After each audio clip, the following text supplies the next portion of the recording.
Every rapper says they're next, but every once in a while, prophecy cuts through the noise. At the turn of the century, the collective that stamped its name on the first decade of this century is G-Unit, the guerrilla unit. The roster shifted, members came and went, but the core stood firm. 50 Cent, Lloyd Banks, Tony Yayo, The Game, and Young Buck.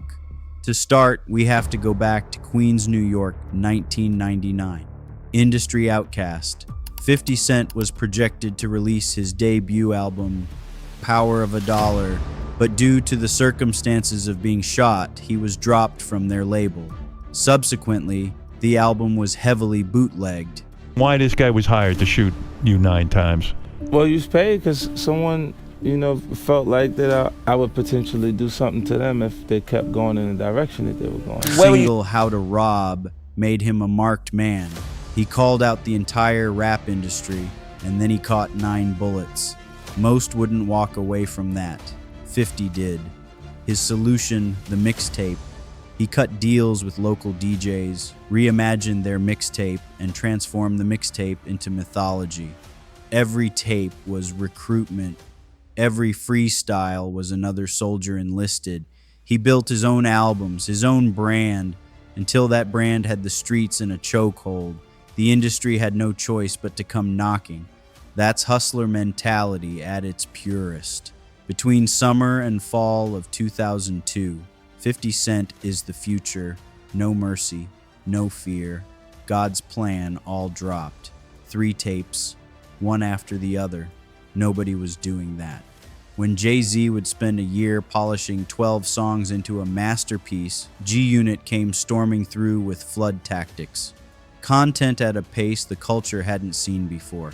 They made slow and curated feel old. This was the new model. Non-stop pressure, non-stop music, and a blueprint that reshaped the entire rap landscape. He made consistency look slow, and he made quality over quantity feel outdated overnight.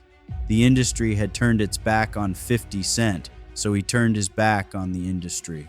Instead of begging for a seat at the table, he built his own army outside the gates. And the ammo, pop records that were clogging the airwaves, soft, glossy 106 and Park sing-alongs from guys like Nelly and Ja Rule. 50 snatched those beats, gutted them, and flipped them into street anthems that mocked the very system they came from. It was parody and power all in one. The strategy wasn't new in concept. Dancehall rhythms had long been about jumping on the hottest beat to prove you could ride it. By the early 2000s, mixtape rappers did the same thing. You hear a Just Blaze joint or a Pharrell smash, and every hungry MC in the tri-state is lining up to freestyle over it, like graffiti writers itching to tag a clean train. But here's the difference. 50 didn't just rap over the beat, he owned it. He turned borrowed records into new records, hooks better than the originals, melodies that stuck harder than the radio versions. By the time the DJs pressed play, the streets weren't asking for Nelly or Ja anymore. They wanted 50's version. Eventually, 50 took the money. Of course he did. He pioneered an endgame boss stage vision of capitalist rap that untethered the idea of artistry, personality, and perspective from the rap album and turned it into a game of something for everyone power pop that presaged the streaming era. G-Unit foreshadowed the death of regionalism, of rap moving from boroughs and states and coasts to the internet. 50 was a guy from New York who famously sounded Southern, then seamlessly folded in the game, a Compton-repping Pac disciple with a taste for soul samples, and Young Buck, a coke rapper from Nashville with the voice and bearing of an old soul, fire and brimstone preacher. 50 didn't care, it just broadened his mass appeal and market share. Curtis was always in it for the money.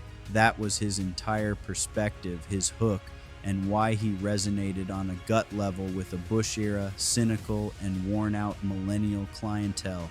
But the early and even later aughts G-Unit mixtapes serve as a kind of postmodern CBGB, a time when a folk hero went electric and showed the world there was a better, weirder, dirtier way to reach the hearts and minds and wallets of the American youth. Today, he's a Shonda Rhimes-like maven for the same public that lapped up the massacre. But if your fingers are dexterous and your memory is sharp, there's an entire secret history on YouTube of the man and the band that knocked the world on its ass for a brief, strange, beautiful moment in time.